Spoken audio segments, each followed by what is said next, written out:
నమస్తే, welcome to Disha TV. ప్రస్తుతం నేనైతే అశోక్ సార్ దగ్గరికి అయితే వచ్చేసాను. ఇంకా నిరుద్యోగులకు చాలా డౌట్స్ ఉన్నాయి. అలాంటి ఆ డౌట్స్ని క్లారిఫై చేసుకోవడానికి ఈరోజు అయితే అశోక్ సార్తోనైతే ఉన్నాను. సో ఫస్ట్ అయితే సార్కి హాయ్ చెప్పేద్దాం.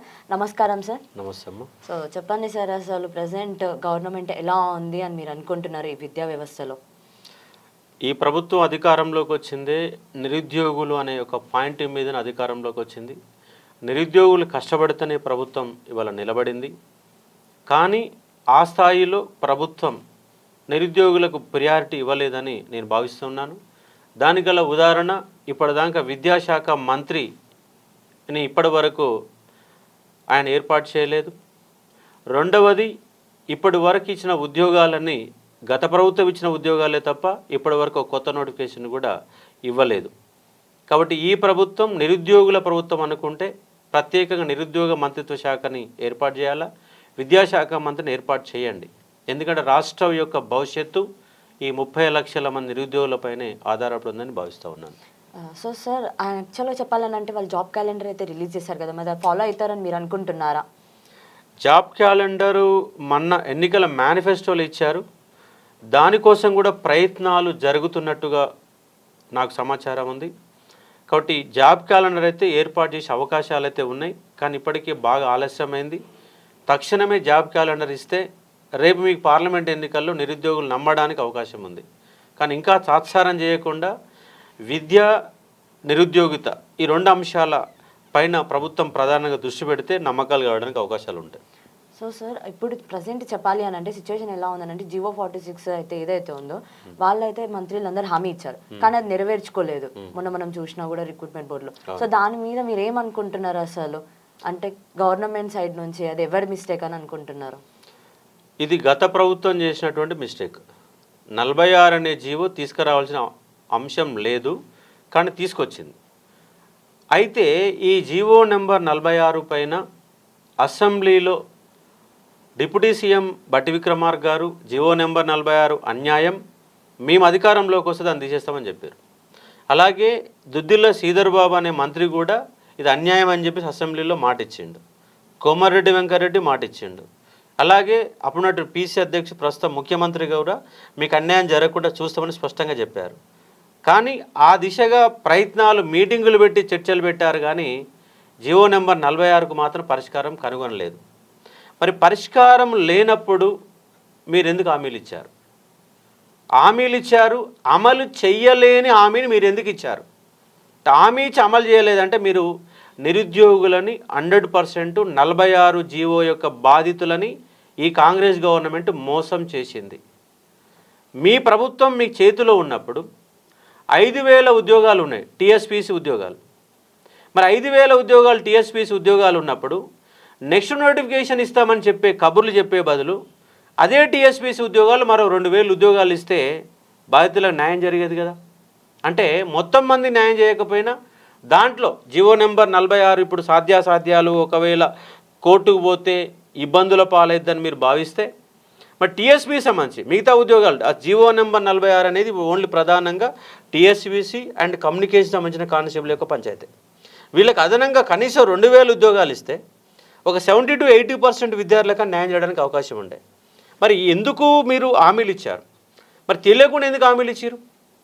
అమలు సాధ్యంగా అన్నప్పుడు, మీరు అధికారులతో చర్చించినప్పుడు, లీగల్ పాయింట్ తెలుసుకోలేనప్పుడు ఎన్నికల ముందు హామీలు ఇచ్చారు. అంటే ఏ ఉద్దేశంతో హామీలు ఇచ్చారు? తర్వాత చూద్దాం, గెలిచినాక ఏదైతే అదైంది అన్నట్టు హామీలు, ఉత్తిత హామీలు ఇస్తే ఎట్లయితుంది? ఇవాళ నిరుద్యోగులు కూడా 2 లక్షల ఉద్యోగాలు క్యాలెండర్ ఇస్తామని చెప్పారు. ఆ 2 లక్షల ఉద్యోగాలలో గత గవర్నమెంట్ ఇచ్చిన ఉద్యోగాలు నోటిఫికేషన్లు దాదాపు 40 నుంచి 50,000 ఉద్యోగాలు ఇప్పుడు నింపే ప్రయత్నం చేస్తారు. అది మీ అకౌంట్లో వేసుకుంటున్నారు. అది కరెక్టు కాదు. మీరిస్తున్నటువంటి ఎన్నికల మేనిఫెస్టో 2 లక్షల ఉద్యోగాలు, టీఆర్ఎస్ ఉద్యోగాలు పక్కన పెట్టి కొత్త ఉద్యోగాలు ఇవ్వండి. అట్లా ఇస్తేనే మీరు 2 లక్షల ఉద్యోగాలు నియమించినట్టుగా లెక్క. కానీ అవి నియమించకుండా మేము హామీలు ఇచ్చేసి బయటపడతామంటే కుదరదు. రేపు పార్లమెంట్ ఎన్నికల్లో ఈ జీవో నెంబర్ 46 బాధితులు మీకు ఇబ్బంది పెట్టే ప్రయత్నం జరుగుతుంది. కానీ ఇప్పటికైనా ప్రభుత్వం మీరు పెద్ద మనసు పెడితే, ఆలోచన చేస్తే, ఇది మీకు చిన్న సమస్య కావచ్చు, ప్రభుత్వానికి 2,000 ఉద్యోగాలు ఒక చిన్న సమస్య కావచ్చు, కానీ విద్యార్థులకు అదే భవిష్యత్తు. ఇప్పుడు రేవంత్ రెడ్డి గారికి ముఖ్యమంత్రి అనే పదవి నిమి భవిష్యత్తు అయితే, మంత్రులు అనే వాళ్ళకు మంత్రి పదవి భవిష్యత్తు అయితే, ఎమ్మెల్యేలు అనే వాళ్ళకి వాళ్ళ పదవి భవిష్యత్తు అయితే, ఇక్కడ ఒక నిరుద్యోగ అనేవాడికి ఒక కానిస్టేబుల్ ఉద్యోగం అదే పెద్ద ఉద్యోగం, అదే వాళ్ళ జీవితం. మీ జీవితాలకు, మీ పదవులకు, మీ రాజకీయ పదవులకు ఎంత ఇంపార్టెన్స్ ఇస్తారో నిరుద్యోగులు అంతే ఇంపార్టెన్స్ ఇస్తారు.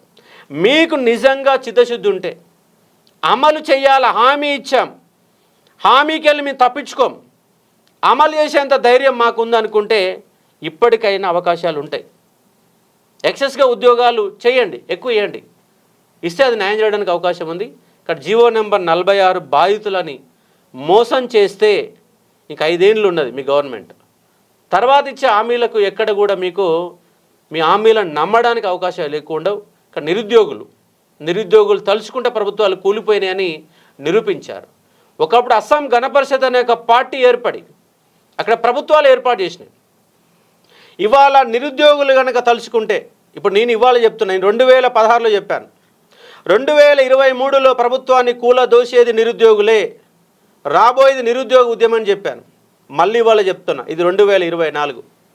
2029 నాటికి రాష్ట్రంలో కాదు దేశంలో కూడా వచ్చే నిరుద్యోగ ఉద్యమాలే.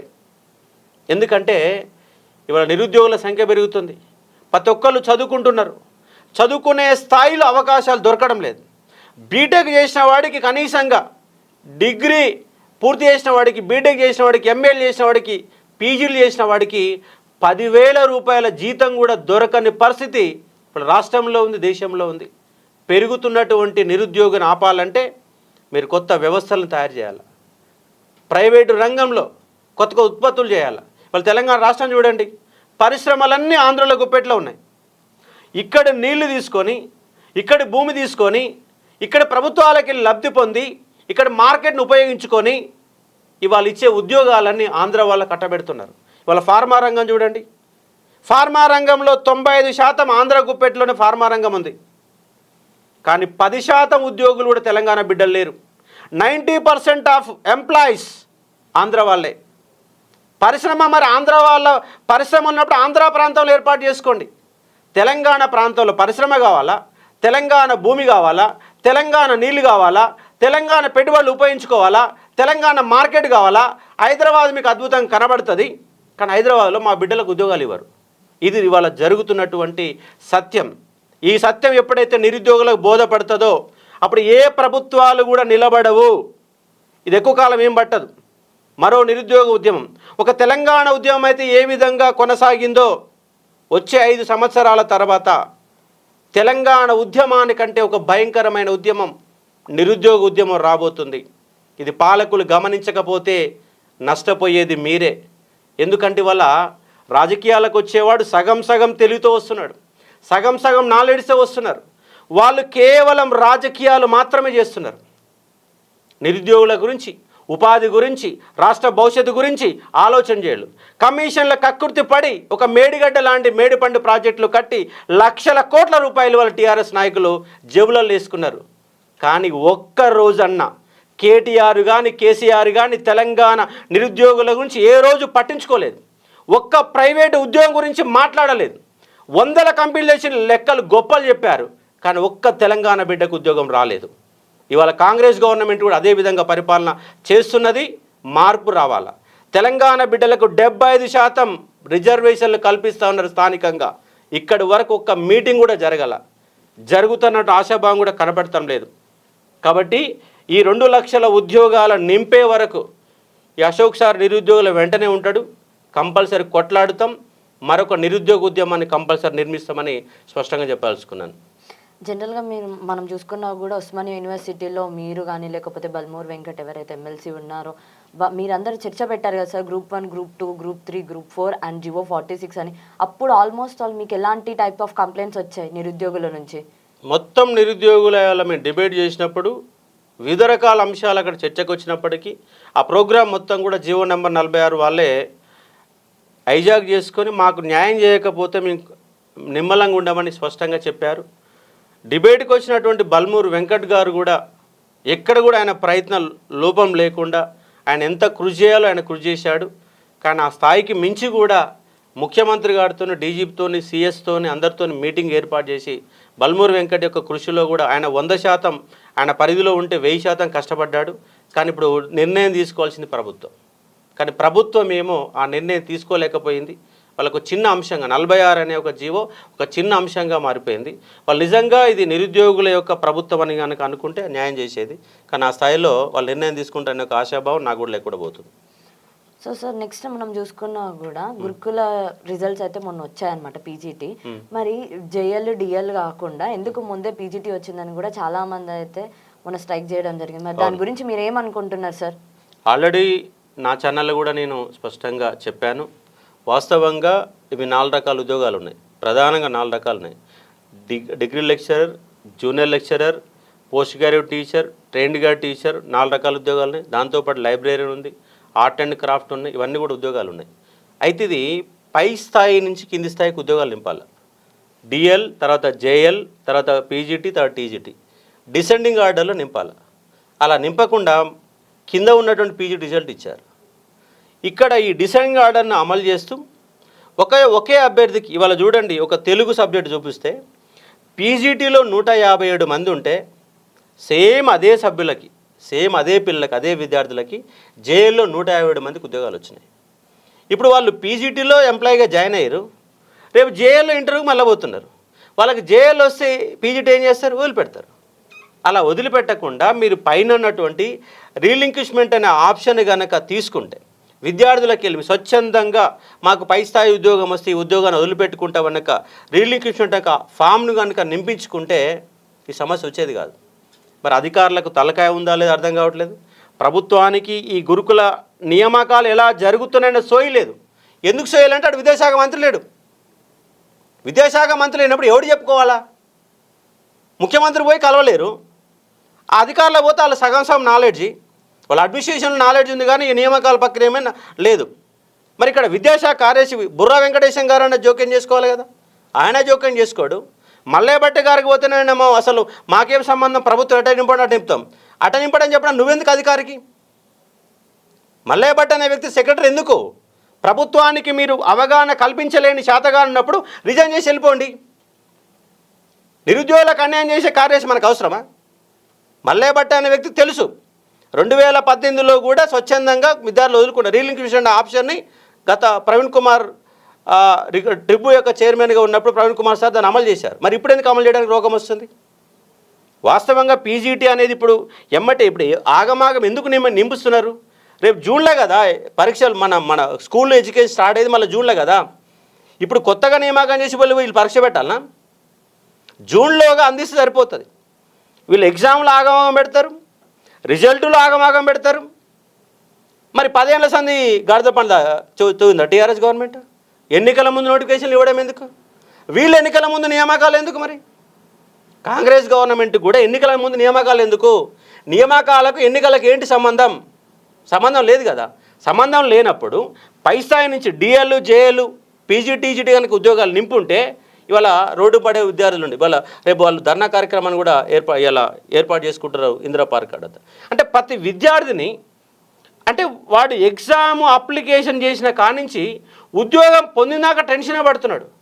అప్లికేషన్ ఫామ్లో సిలబస్లో గందరగోళం చేస్తారు, లేనిపోని సంబంధాలు ఇస్తారు, సిలబస్లో లేని ప్రశ్నలు ఇస్తారు, ఎగ్జామ్లో ఒక్కొక్క ఎగ్జామ్ 3 జిల్లాలో పెడతారు. కనీసం నియామకాలను సక్రమంగా చేస్తారని సక్రమంగా చేయరు. ప్రతి దశలో విద్యార్థి యొక్క మైండ్తోని వీళ్ళు ఆడుకుంటున్నారు. కాబట్టి ఇమ్మీడియట్గా ఇప్పుడు ఆల్రెడీ పీజీటీ అనేది ఇచ్చేశారు. దానికి సంబంధించినటువంటి వాళ్ళు మామూలు పత్రాలే ఏదో వాళ్ళ షోపు డబ్బులాగా ఎన్నికల ప్రక్రియలో బాగా ఇచ్చారు. ఇంకా అధికారికంగా వాళ్ళకి ఇవ్వలేదని నాకు సమాచారం ఉంది.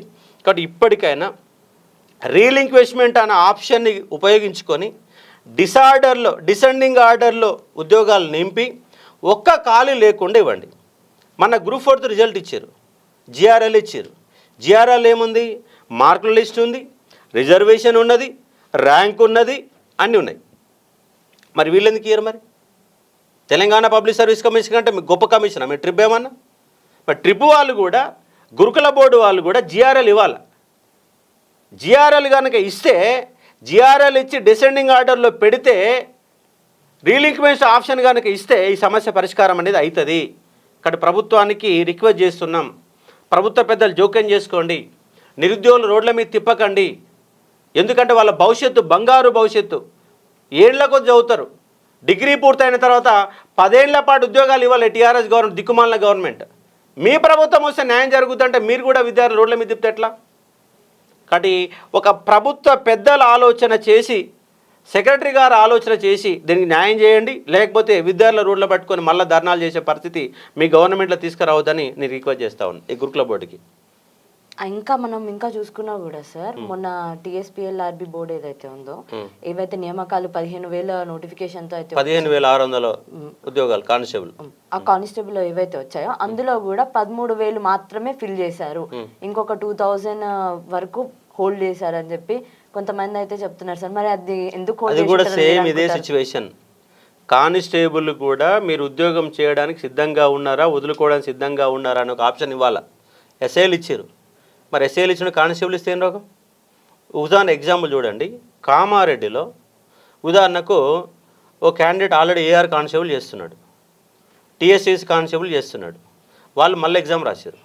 ఎందుకు ఎగ్జామ్ రాశారు మళ్ళీ వాళ్ళంటే, TSPC కానిస్టేబుల్ సివిల్ కానిస్టేబుల్ కోరుకుంటాడు, AR కానిస్టేబుల్ సివిల్ కానిస్టేబుల్ కోరుకుంటాడు. అంటే AR కానిస్టేబుల్, TSPC కానిస్టేబుల్ ఇద్దరు కూడా ఎగ్జామ్ మళ్ళీ రాశారు కానిస్టేబుల్కి. వాళ్ళకి మళ్ళీ అవే ఉద్యోగాలు వచ్చినాయి. అవే ఉద్యోగాలు వస్తే మళ్ళీ వాళ్ళు జాయిన్ గారు కదా. మరి జాయిన్ కానప్పుడు కంపల్సరీగా వాళ్ళు ఉద్యోగాన్ని వదులుకుంటారు. ఆ వదులుకునే అప్లికేషన్ ఇస్తారు. అట్లా కనుక వాళ్ళు ఇచ్చుంటే ఉద్యోగాలు మొత్తం నింపేది. ఆ అవకాశం ఇవ్వాల. ఒక కామారెడ్డి జిల్లాలోనే 30-40 ఉద్యోగాలు మిగిలినాయి. ఒక వరంగల్ జిల్లాలో 350 ఉద్యోగాలు నింపినాయి. దాని కారణంగా 3,000కు పైన ఉద్యోగాలు మిగిలిపోతున్నవి. ఇది అధికారుల యొక్క నెగ్లిజెన్సు, నిర్లక్ష్యము, ఆగంతనము. మాకెందుకు? వాళ్ళకు ఉద్యోగాలు ఉన్నాయి కదా, వాళ్ళ ఉద్యోగాలు ఊడగొడితే వాళ్ళకు మీరు చక్కగా నింపకపోతే మీరు సస్పెండ్ చేస్తామనే ఒక బాధ్యత ఉంటే నింపేవాళ్ళు. మళ్ళీ ఈ 3,000 ఉద్యోగాలు మళ్ళీ నెక్స్ట్ నోటిఫికేషన్ ఇస్తారు. అంటే గవర్నమెంట్ వేసింది, మేము 15,000 ఉద్యోగాలు వేసిన గొప్పలు చెప్పుకోవడం, దాంట్లో 3,000 ఉద్యోగాలు మిగిలించడం, మళ్ళీ నోటిఫికేషన్లో మళ్ళీ లెక్కలు చూపెట్టడం. అంటే లెక్కల కోసం ఉద్యోగాలు పెడుతున్నారా, విద్యార్థుల న్యాయం చేయాలని పెడుతున్నారా? కానీ ఇప్పటికైనా సెకండ్ లిస్ట్, గత 15 సంవత్సరాల క్రితమే సెకండ్ లిస్ట్ అనే ఆప్షన్ లేకుండా చేశారు. ఈ గవర్నమెంటు ఈ నోటిఫికేషన్లకి సెకండ్ లిస్ట్ పెట్టి, ఎందుకంటే GRL ఉంది, మొత్తం ఓపెన్ మెరిట్ లిస్ట్ ఉంది. మరి ఓపెన్ మెరిట్ లిస్ట్ దొంగతనంగా ఉద్యోగాలు అమ్మే అవకాశం లేదు కదా. నిజంగా మీకు నిజాయితీగా ఒక్క ఉద్యోగం కూడా అమ్మడానికి మేము లేము, ముఖ్యమంత్రి కాళ్ళు గట్టిగా ఆదేశాలు ఇచ్చి కనుక ఇస్తే, హోంశాఖ వెళ్ళి గట్టిగా ఆదేశాలు ఇస్తే ఒక ఉద్యోగం అమ్ముడు పోదు. పోకుండా సెకండ్ లిస్ట్ పెడితే మరొక 3,000 మందికి ఉద్యోగాలు వస్తాయి.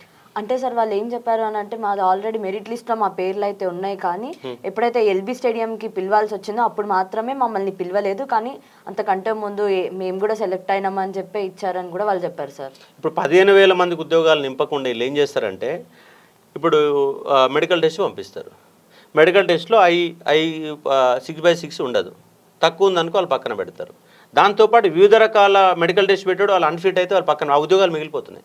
అట్లా కాకుండా ప్రతి ఉద్యోగానికి 1:2 లిస్ట్ పెట్టాలి, 1:3 లిస్ట్ పెట్టాలి. 1:2 లిస్ట్ పెడితే ఒకవేళ వాడు అన్ఫిట్ అయిందనుకో ఇంకొన్ని ఉద్యోగం వస్తుంది. అలా చేయడం లేదు. ఇవన్నీ ఉద్యోగ నియామకాల ప్రక్రియ సక్రమంగా లేదు. TSPC బోర్డు అట్లనే ఉంది, TSLBRD ఒక పోలీస్ రిక్రూట్మెంట్ అట్లే ఉంది, ట్రిప్ అట్లనే ఉంది. వీళ్ళందరూ ఉద్యోగాల్ని గందరగోళం చేస్తారు. ఉదాహరణకి ఇప్పుడు గ్రూప్ 4 ఉంది, పోలీస్ రిక్రూట్మెంట్ బోర్డులో దాదాపు 15,600 పోస్టులు ఉన్నాయి. దాంతోపాటు ఇవాళ గురుకుల బోర్డు 9,120 ఉద్యోగాలు, అన్ని కలిపితే దాదాపుగా 40,000 ఉద్యోగాలు అవుతాయి. మరి 40,000 ఉద్యోగాలలో వీళ్ళు కనీసంగా 15% ఉద్యోగాలు ఆపేస్తున్నారు. 40,000 ఉద్యోగాలు నింపాల్సిన అవసరం ఉంటే 34,000 నింపుతారు, 6,000 ఉద్యోగాలు మిగిలిస్తున్నారు. మళ్ళీ 6,000 ఉద్యోగాలు మళ్ళీ ఎప్పుడు 2 లక్షల ఉద్యోగాలు కౌంట్ చూపెట్టాలి. అంటే ఈ కౌంట్ల కోసం ఉద్యోగాలు నింపినట్టుంది కానీ నిరుద్యోగులకు న్యాయం చేసే విధంగా కనపడతలేదు. కాబట్టి ప్రభుత్వాలు తమ ఆలోచన విధానాన్ని మార్చుకోవాలా, గందరగోళాలు తొలగించాలా. తొలగించకపోతే ఉన్న ఉద్యోగాలే చాలా తక్కువ. మళ్ళీ ఎగ్జామ్ చదవాలా, మళ్ళీ ప్రిపేర్ కావాలా, మళ్ళీ ఉద్యోగం రాయాలంటే ఒక ఉద్యోగం నింపడానికి ఒకసారి నోటిఫికేషన్ వస్తే మళ్ళీ నింపడానికి 2-3-4 ఏళ్ళు పడతా ఉంది. మరి ఎన్నేళ్ళు వెయిట్ చేయాలి విద్యార్థులు? పైగా పోలీస్ రిక్రూట్మెంట్ బోర్డు ఏజ్ అనే ఒక ఫ్యాక్టర్ కూడా ఇబ్బంది పడుతుంది. ఇప్పుడు ఆల్రెడీ 30 సంవత్సరాలు ఉన్నవాడు మళ్ళీ అవకాశం ఎట్ల నుంచి వస్తుంది? కాబట్టి ఈ జీవో నెంబర్ 46 బాధితులకి అదనంగా మళ్ళొక 2,000 ఉద్యోగాలు కలిపి న్యాయం చేసే ప్రయత్నం చేయండి. వాళ్ళ పొట్టల మీద కొట్టకండి. వాళ్ళు కష్టపడి 125, 130 మార్కులు తెచ్చుకున్న సందర్భాలు ఉన్నాయి. 80 మార్కుల నోటికి ఉద్యోగం ఇస్తారు, 125 మార్కుల నోటికి ఉద్యోగం ఇయ్యరు. అసలు ఈ జీవో నెంబర్ 46 ఓడిపట్టుకు రమ్మన్నాడు. ఈ గందరగోళాలు క్రియేట్ చేసి విద్యార్థులు ఇబ్బంది పెట్టే ఒక ప్రయత్నం జరుగుతుంది. ఆ ప్రభుత్వం మోసం చేసింది. ఇప్పుడు ఈ ప్రభుత్వం కూడా జీవో 46 బాధితులకి మోసం చేసింది. మోసం చేయకుండా న్యాయం చేసే ప్రయత్నం చేయండి. లేదంటే వాళ్ళు రేపు మీ పార్లమెంట్ ఎన్నికల్లో మీకు బుద్ధి చెప్పడానికి వాళ్ళు సిద్ధంగా ఉన్న అంశాన్ని ఇక్కడ మీరు అర్థం చేసుకోవచ్చు. సార్ మీరు ఇప్పుడు అన్నారు జియో 46 అని, అయితే ఇప్పుడైతే TSBLRB బోర్డు ఎల్బీ స్టేడియంలో రిక్రూట్మెంట్స్ అయితే ఇస్తుందో, అది అపాయింట్మెంట్ ఆర్డర్స్ అయితే ఎవరికైతే ఇచ్చిందో, అప్పుడు ఆ టైంలో ఏం చేశారంటే ఆల్రెడీ కొంతమంది జియో 46 ఎవరైతే ఉన్నారో వాళ్ళందరినీ అరెస్ట్ చేశారు ముందస్తుగానే, ఏమైనా చేస్తారేమోనని. దాని మీద మీరేమనుకుంటున్నారు? మరి వాళ్ళ బాధ చెప్పాలి కదా. మాకు ఉద్యోగాలు ఇవ్వకుండా వాళ్ళకు ఉద్యోగాలు ఇస్తే ఎట్లా? మాకు న్యాయం చేస్తామని చెప్పారు, న్యాయం చేయడం లేదు. కాబట్టి వాళ్ళు అంటే మేము ఆ స్టేడియంకి వచ్చి మేము నిరసన వ్యక్తం చేస్తాము, అక్కడనే సామూహికంగా ఆత్మహత్య చేసుకుంటామనేటువంటి వాళ్ళ యొక్క వాట్సాప్లలో వాళ్ళు పోస్ట్ చేసిన కారణంగా ఈ పోలీసులు అనే వాళ్ళందరినీ అక్కడ రాకుండా కట్టడి చేసే ప్రయత్నం చేశారు.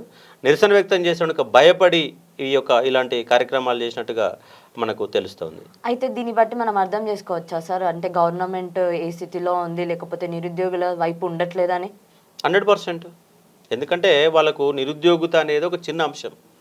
ఒక ప్రభుత్వంలో 100 రకాల సమస్యలు ఉంటే దాంట్లో ఒక నిరుద్యోగం ఒకటే అంశం. వీళ్ళకు మనకి ఇంపార్టెంట్, ఒక నిరుద్యోగి అనే వాడికి ఇంపార్టెంట్, కానీ ప్రభుత్వానికి ఇంపార్టెంట్ కాదు కదా. ఇంపార్టెంట్ ఉంటే వాళ్ళు నిజంగా న్యాయబద్ధంగా అడవుడిగా 14 తారీఖు నాడు నింపాల్సిన పని ఏముంది? ఎన్నికల నోటిఫికేషన్ వస్తే మళ్ళీ ఈ రిజల్ట్ ఇవ్వలేమని నేపథ్యం. ఎన్నికలకు రిజల్ట్కి ఏంటి సంబంధం లేదు కదా. సంబంధం లేకుండా రిజల్ట్ ఇవ్వాలా. కానీ వీళ్ళు అడావుడి చేసి పోలీస్ రిక్రూట్మెంట్ అట్లే చేస్తుంది, గురుకుల బోర్డు అట్లే చేస్తుంది, విద్యార్థుల జీవితాలతో ఆడుకుంటున్నారు. కాబట్టి కనీసం ప్రభుత్వంలోని పెద్దలు ఆలోచన చేసి అందరి విద్యార్థుల రోడ్లు ఎక్కకుండా న్యాయబద్ధంగా మీరు నియామక పత్రాలు ఇచ్చే ఒక ప్రయత్నం చేయాలని నేను రిక్వెస్ట్ చేస్తూ ఉన్నా. ఈ నియామకాలు ఎలా ఉంటే మనందరికీ సమానం న్యాయం జరుగుతుంది మీరు అనుకుంటున్నారు సార్, విద్యార్థులకు కానీ నిరుద్యోగులకు కానీ? అంటే ఇప్పుడు ప్రతి దాంట్లో 1:2 పిలవాలా. ప్రతి దాంట్లో పోలీస్ రిక్రూట్మెంట్ కానీ అన్ని కానీ 1:2 పిలవాలా. ఇంకోటి ఏంటంటే నాకు పై స్థాయి ఉద్యోగం వస్తే ఈ ఉద్యోగం అవసరం లేదని రీలింక్విష్మెంట్ ఆప్షన్ని వాళ్ళు అమలు చేసుకోవాలి. అమలు చేస్తే ఈ సమస్య అనేది రాదు, అందరికి ఉద్యోగాలు రావడానికి అవకాశం ఉంది. కాబట్టి మెడికల్ పోయినప్పుడు 1:2 కనుక పిలిస్తే ఈ యొక్క అభ్యర్థి కనుక అన్ఫిట్ అయింది కాబట్టి తర్వాత అభ్యర్థికి ఉద్యోగం ఇస్తామని చెప్తే వాళ్ళు ఎన్ని రకాలైతే నోటిఫికేషన్లో ఉద్యోగాలు పేర్కొన్న ఉద్యోగాలు మొత్తం ఫిల్ఫిల్ అవుతాయి. లేదంటే ప్రతిసారి 2000 ఉద్యోగాలు 3000 ఉద్యోగాలు మళ్ళీ బ్యాక్లాగ్ పోయి ఆ బ్యాక్లాగ్ ఉద్యోగాలు మళ్ళీ తర్వాత నోటిఫికేషన్లో కనబడడానికి అవకాశం ఉంది. ఇట్లా ఎన్నిసార్లు పొడిగించుకుంటూ పోతారో అర్థం కాని ఒక పరిస్థితి ఉంది. ఈ అంశం పైన మీరు పై స్థాయిలో ఉన్నటువంటి IAS IPS అధికారులు ఒకసారి ఆలోచన చేయండి. ప్రభుత్వంలో ఉన్న మంత్రులు మీకు అవగాహన లేకపోతే అధికారులతో మాట్లాడండి. ఇంకా సబ్జెక్టు పైన అవగాహనలతో మాట్లాడితే సమస్య పరిష్కారం అవుతుంది.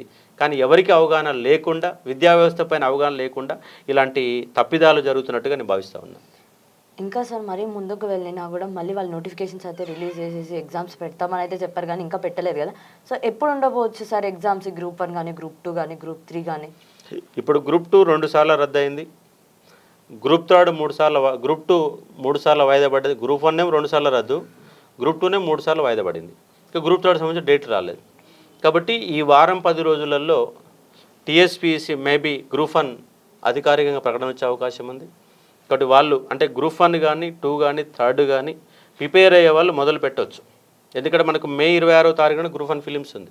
ఇక్కడ Group 1 ఫిలిమ్స్ అయిపోయినటువంటి సందర్భంగా మళ్ళీ సివిల్స్ యొక్క మే 26వ తారీఖున ఫిలిమ్స్ ఉంది. అది అయిపోయినాక Group 1 ఫిలిమ్స్ పెట్టే అవకాశం ఉంది. మ్యాక్సిమం నాకున్న అవగాహన మేరకు may after Group 1 prelims civils prelims తర్వాత Group 1 ఫిలిమ్స్ పెట్టే అవకాశం ఉంది. కాబట్టి Group 1 ఫిలిమ్స్ మ్యాక్సిమం జూన్ వరకు వాళ్ళు ప్లాన్ చేసే అవకాశం ఉండవచ్చు నాకున్న అవగాహన మేరకు. ఎందుకంటే ఇది అయిపోయినాక అది పెట్టాలంటే ఆలోచన ఉండవచ్చు. అయితే ఖచ్చితంగా అది జూన్లో అయితే జూన్ వరకు మనకు ఉండవచ్చు అనేది నాకున్నటువంటి అవగాహన. అట్లాగే Group 2కి సంబంధించి కూడా ఇది అయిపోయినటువంటి Group 1 ఫిలిమ్స్ అయిపోయిన నేపథ్యంలో Group 2కి సంబంధించిన ఎగ్జామ్స్ కూడా ప్లాన్ చేసుకోవచ్చు వాళ్ళు. జూలై ఆగస్టు వరకు మ్యాక్సిమం జూలై నెలలో Group 2 పెట్టే అవకాశం ఉండవచ్చు అని నేను భావిస్తూ ఉన్నాను. నేను ఇవన్నీ గత BRS ప్రభుత్వము లేదంటే TRS ప్రభుత్వం ఏదైతే ఉందో అవి నోటిఫికేషన్ ఇచ్చినాయి కదా సార్. మరి కాంగ్రెస్ గవర్నమెంట్ 2 లక్షలు ఇస్తా అన్నారు కదా, మరి 2 లక్షలు ఇస్తారని మీరు అనుకుంటున్నారా? మళ్ళీ నోటిఫికేషన్స్లలో ఇస్తారు. చిన్న ఉద్యోగాలు అవి ఇప్పుడు అంగన్వాడీ పోస్టులు వేస్తా అంటున్నారు. ఆ పోస్ట్ ఈ పోస్ట్ కలిపి ఏదో లెక్కలు చెప్తారు. నేనేమంటున్నా అంటే మీరు మొన్న Group 1 సంబంధించి కేవలం 63 పోస్టులు ఇచ్చారు. Group 2 సంబంధించిన క్లారిఫికేషన్ ఇవ్వడానికి లేదు. ఇప్పుడు Group 2లో దాదాపుగా 783 ఉద్యోగాలు ఉన్నాయి. వాటికి అదనంగా కనీసంగా అంత ఉద్యోగాలు ఇస్తే 1500 ఉద్యోగాలు అవుతాయి. వాస్తవంగా రాష్ట్రంలో 33 జిల్లాలు పెరిగినాయి, మండలాలు పెరిగినాయి, మున్సిపాలిటీస్ పెరిగినాయి, కానీ క్యాడర్స్ ఎందుకు పెంచలే? క్యాడర్ స్ట్రెంత్ కనుక పెంచితే, క్యాడర్ స్ట్రెంత్ అంటే ఒక కొత్త మున్సిపాలిటీ వచ్చింది, ఆ కొత్త మున్సిపాలిటీ వచ్చినప్పుడు కొత్తగా ఆడ మున్సిపల్ కమిషనర్ రావాలా, ఒక ఆఫీస్కి సంబంధించినటువంటి అధికారుల మొత్తం వ్యవస్థ మొత్తం ఏర్పాటు చేయాలి. ఏర్పాటు చేసి క్యాడర్ స్ట్రెంత్ పెరుగుతుంది. ఉదాహరణకు గతంలో ఉన్నటువంటి 10 జిల్లాలు ఉన్నాయి, 10 జిల్లాలకు సిటీఓలు ఉన్నారు. అదే సిటీఓలు, అదే 10 జిల్లాల సిటీఓలు 33 జిల్లాలు అజమాయి చేస్తున్నారు. కానీ 33 జిల్లాల సిటీఓలు రావాలి కదా. ఇప్పుడు ఏదైనా డిపార్ట్మెంట్ పెరిగినప్పుడు అంతేసార్లు ఉద్యోగాలు పెరగాల, కానీ పెరగట్లేవు. ఒక్కొక్కడికే 3 జిల్లాలు ఇస్తున్నారు. 3 జిల్లాలు ఇవ్వకుండా 3 అధికారులను కనుక కొత్తగా నియామకాలు చేస్తే గ్రూప్ 1 ఉద్యోగాలు పెరుగుతాయి, గ్రూప్ 2 ఉద్యోగాలు పెరుగుతాయి, గ్రూప్ 3 పెరుగుతాయి, గ్రూప్ 4 అన్ని రకాల ఉద్యోగాలు పెడతాయి. మీరు క్యాడర్స్ ఎంతే పెంచకపోతుంది, ఇప్పటివరకు క్యాడర్ గురించి ఆలోచన చేయకపోతుంది. మొత్తం అవుట్సోర్సింగ్తో కాంట్రాక్ట్ వ్యవస్థను ఉద్యోగాలు నింపుతుండ్రి. మొత్తం ఉన్న బడ్జెట్, ఎందుకంటే వీళ్ళ యొక్క అధికారంలోకి రావడం కోసం అలవిమాలినటువంటి హామీలు ఇచ్చి మొత్తం రాష్ట్రం యొక్క బడ్జెట్ సంక్షేమ రంగం వైపు మళ్ళిస్తే రాష్ట్రం ఎట్లా బాగుపడుతుంది? ఎప్పుడైనా ప్రణాళిక వ్యయం ఉండాలి, ప్రణాళికేతర వ్యయం కాదు. అంటే ఇప్పుడు ₹1 ఖర్చు పెడితే మళ్ళీ ₹1 ఉపయోగపడాలి. రోడ్లు వేసారు అనుకోండి, ఆ రోడ్ల మీద అభివృద్ధి జరుగుతుంది, దట్ ఈస్ ద ప్రణాళిక వ్యయం. పెన్షన్లు ఉన్నాయి, అది ప్రణాళికేతర వ్యయం. జీతాలు ఉన్నాయి, ప్రణాళికేతర వ్యయం. అలాంటి వ్యయాలు మళ్ళీ రావు. ప్రణాళికేతర వ్యయం ఎప్పుడైతే పెరుగుతుందో ఆ దేశం యొక్క భవిష్యత్తు కానీ, ఆ రాష్ట్రం యొక్క భవిష్యత్తు కానీ వెనకబడడానికి అవకాశం ఉంది. కాబట్టి వాళ్ళు అన్ని రాష్ట్రాలు, దేశంలో అన్ని రాష్ట్రాలు అధికారంలోకి రావడమే లక్ష్యంగా అలవిమాలినటువంటి హామీలు ఇచ్చి ప్రజల్ని మోసం చేస్తున్నారు, రాష్ట్రాల అభివృద్ధి కుంటుపడుస్తున్నారు. కాబట్టి ఇది ప్రమాదకరంగా మారే అవకాశం ఉంది. కాబట్టి అలవిమాలినటువంటి అంశాలు కాదు, వృద్ధాప్య పెన్షన్లు పెంచడం కాదు, నిరుద్యోగులు ఉద్యోగాలు పెంచాలి. పెంచితే ఉత్పత్తి అవుతుంది. ఒక వ్యక్తి ఉద్యోగం చేస్తే దాని ద్వారా ఉత్పత్తి వస్తుంది. ఉద్యోగం చేయకుండా కూర్చోరని ఆయన నీకు పైసలు ఇస్తా అంటే ఇంకెన్ని రోజులు నడపగలుగుతారు చెప్పండి? మళ్ళీ గవర్నమెంట్లో కూడా వాళ్ళు మేనిఫెస్టోలో మెన్షన్ చేశారు నిరుద్యోగి భృతి అని చెప్పి, మళ్ళీ 3,000 సాధ్యం కాదు. వాళ్ళు ఇవ్వలేదు, వీళ్ళు కూడా ఇవ్వరు. నేను 100% చెప్పగలుగుతా, వీళ్ళు కూడా ఇవ్వలేదు. ఎందుకంటే 30 లక్షల మంది నిరుద్యోగులు ఉన్నారు. ఏ కేటగిరీకి ఇస్తాను? నిరుద్యోగం అంటే అర్థం ఎట్ట చెప్తావు? నిరుద్యోగం అనే పదానికి అర్థం లేదు. మీకు శాతనైతే కొత్త పరిశ్రమలు పెట్టండి. ఇవాళ తెలంగాణలో బీటెక్లు అయిపోయినాయి, పేరుకు మాత్రం సర్టిఫికేట్ ఉంది, ఇంగ్లీష్ లాంగ్వేజ్ స్కిల్స్ లేవు, టెక్నికల్ స్కిల్స్ లేవు. కొన్ని లక్షల మంది ఇంజనీరింగ్ గ్రాడ్యుయేట్స్ ఉన్నారు. వాళ్ళకి ఏం కావాలా? ఇంగ్లీష్ నేర్పియాలా, బలవంతంగా కూసబెట్టి నేర్పియాలా, 2 టెక్నికల్ కోర్సులు నేర్పియాలా, జిల్లాకు స్కిల్ డెవలప్మెంట్ ఏర్పాటు చేయాలా. ఏర్పాటు చేస్తున్నారు, అవి నామకే వాస్తుగా పనిచేస్తున్నాయి. వాళ్ళు స్టడీ సర్కిల్ ఉన్నాయి. ఇలా బీసీ స్టడీ సర్కిల్ ఉంది, ఎస్సీ స్టడీ సర్కిల్స్ ఉన్నాయి. ఈ స్టడీ సర్కిళ్ళల్లో వాళ్ళు ఇచ్చే రెమ్యునేషన్కి క్వాలిటీ ఉన్న ఫ్యాకల్టీ ఎవరు రారు. అవి నామకే వాస్తుగా నడుస్తున్నాయి తప్ప పెద్దగా సాధించే పరిస్థితి కనబడతలేదు. కాబట్టి అట్లా కాకుండా ఒక స్కిల్ డెవలప్మెంట్ కేంద్రాలు ఏర్పాటు చేసి నిక్కచ్చిగా నిర్మించి వాళ్ళు స్కిల్డ్ కనుక ఇంప్రూవ్ చేస్తే వాళ్ళు భారతదేశంలో ఎక్కడ పోయినా ఉద్యోగం చేసుకోవచ్చు, లేదా ఇతర రాష్ట్రాలకు పోయే అవకాశం వచ్చు.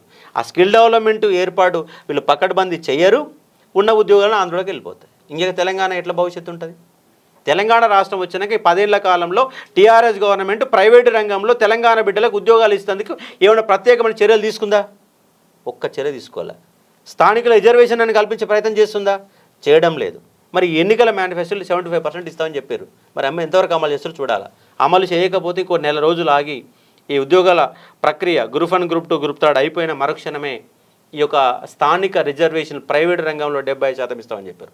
దాన్ని వెంటబడడం కోసం మనం ఉద్యమాన్ని మొదలుపెట్టి నిరుద్యోగుల పక్షాన అండగా నిలవడానికి మేము ప్రయత్నాలు చేస్తాం. అందరికీ ఒకటే భయం ఉంది సార్, ఇప్పుడు మళ్ళీ ఎగ్జామ్స్ రాయాలి, కానీ మళ్ళీ ఎంపీ ఎలక్షన్స్ వస్తున్నాయి, లేదు అని అంటే మళ్ళీ సర్పంచ్ అని ఇలా కాన్స్టిట్యూషనల్ బాడీస్ ఎలక్షన్స్ అయితే వస్తూ ఉన్నాయి కదా, దానివల్ల ఎగ్జామ్స్ అనేవి ఏమైనా ఆపేస్తారా అనే డౌట్లు కూడా కొంతమందికి ఉన్నాయి. ఇప్పుడు ఏం ఆపరు, ఎందుకంటే ఎన్నికలు మే వరకు అయిపోతుంది. దాదాపు మ్యాక్సిమం ఇంకొక 4-5 రోజులలో దీనికి సంబంధించినటువంటి ఎన్నికల కోడ్ రావడానికి అవకాశం ఉంది. ఎన్నికల కోడ్ వచ్చినప్పటికీ వీళ్ళు ఇచ్చే డేట్లే ఎగ్జామ్ డేట్లు ఇస్తున్నారు. కాబట్టి ప్రాబ్లం ఏమి కాదు. కాబట్టి విద్యార్థులు అనేవాడు ఎమ్మటే ప్రిపరేషన్ మొదలుపెట్టుకోండి. మ్యాక్సిమం జూన్ వరకు గ్రూప్ 1 ఫిలిమ్స్, జూలై వరకు గ్రూప్ 2, ఆ తర్వాత ఒక 3-4 నెలలు 5 నెలల వరకు ఒక 3 to 5 months లోగా మినిమం ఒక 3 నెలలు అయితే గ్రూప్ 1 మెయిన్స్కి అయితే కంపల్సరీ ఇవ్వాల్సి వస్తుంది. ఒకవేళ 3 నెలలు అటు ఇటు సరిపోదని నిరుద్యోగుల యొక్క రిక్వెస్ట్ మేరకు వస్తే ఇంకొక 4 రోజులు పెంచినా కూడా ఒక 4 నెలలు. కాబట్టి ఈ యొక్క ప్రణాళికను ఏర్పాటు చేసుకొని గ్రూప్ 1, గ్రూప్ 2, గ్రూప్ 3 యొక్క ప్రిపరేషన్ కొనసాగించండి. డిసెంబర్లోగా గ్రూప్ 1, గ్రూప్ 2, గ్రూప్ 3 అనే ఉద్యోగాల నియామక ప్రక్రియ పూర్తి జరుగుతాయి కంపల్సరీ. ఎందుకంటే ఈ ప్రభుత్వం నిరుద్యోగుల ఆశయాలపైన వచ్చింది కాబట్టి, నిరుద్యోగులలో ఇప్పటికీ అసంతృప్తి అనేది బలంగా ఉన్నది కాబట్టి డేట్స్ అనేవి వితిన్ ద వారం 10 రోజులలో ఒక క్లారిఫికేషన్ అవ్వడానికి అవకాశం ఉంది. మీ ప్రిపరేషన్ మొదలు పెట్టండి. మ్యాక్సిమం డిసెంబర్లోకి ఈ వ్యవస్థ, ఎందుకంటే ఎక్కువ మంది విద్యార్థులు పోటీపడేది. తెలంగాణ పబ్లిక్ సర్వీస్ కమిషన్ ఒక 40 రకాల ఉద్యోగాలు పెడితే 40 రకాల ఉద్యోగాలలో ఎక్కువ ప్రెషర్ ఉండేది, ఎక్కువ మంది ప్రిపేర్ అయ్యేది ఈ గ్రూప్స్ 1, 2, 3, 4 మాత్రమే. 4 ఎలాగ పెట్టారు కాబట్టి ఇమీడియట్గా పెట్టండి. ఈ 2 లక్షల నిరుద్యోగ ప్రణాళిక ఇయర్ క్యాలెండర్ ఇవ్వండి. 10 ఉద్యోగాలంటే 10 ఉద్యోగాలు ఎగ్జామ్ పెట్టండి. 100 ఉంటే 100 పెట్టండి. ఆ ఉద్యోగానికి మాకు అవకాశం ఉందా లేదని చూసుకుంటాడు. అవసరం ఉంటే ప్రిపేర్ అవుతారు, లేదంటే ప్రైవేట్ ఉద్యోగం చేసుకోవడానికి అవకాశం ఉంది. తెలంగాణలో ఒక నిరుద్యోగిత జీవితం 25 సంవత్సరాలకి ఈ నిరుద్యోగ అంశంలోకి, ప్రిపరేషన్లోకి అడుగు పెడితే చివరికి అది ఏమవుతుందంటే అది 10 ఏళ్ల కాలం ఆ నిరుద్యోగ అంశాలలోనే కలిసిపోతున్న అంశాన్ని ఇక్కడ మనం అర్థం చేసుకోవచ్చు. సో నెక్స్ట్ ఇంకా ఏమైనా ప్రిపరేషన్స్ లేకపోతే వేరే నోటిఫికేషన్స్ వచ్చే ఛాన్సెస్ ఉన్నాయి అంటారు? ఎందుకంటే గవర్నమెంట్ ఆల్రెడీ ఎలా అంటే అనౌన్స్మెంట్ చేస్తున్నారు, అక్కడికక్కడ ఎక్కడికైనా వాళ్ళు వెళ్ళినప్పుడు కానీ లేకపోతే వేరే చోట్ల అనౌన్స్మెంట్లు అయితే ఇస్తున్నారు. సార్ మేము ఇంకా ఫిల్ చేయాలనుకుంటున్నాము, మళ్ళీ పోలీస్ నోటిఫికేషన్ అయితే మేము వేయబోతున్నామని చెప్పి దాన్ని నమ్మొచ్చు అంటారా? ఎందుకనంటే మళ్ళీ జియో 46 ఏమైనా అమలు చేసే సూచనలు ఏమైనా ఉన్నాయంటారా?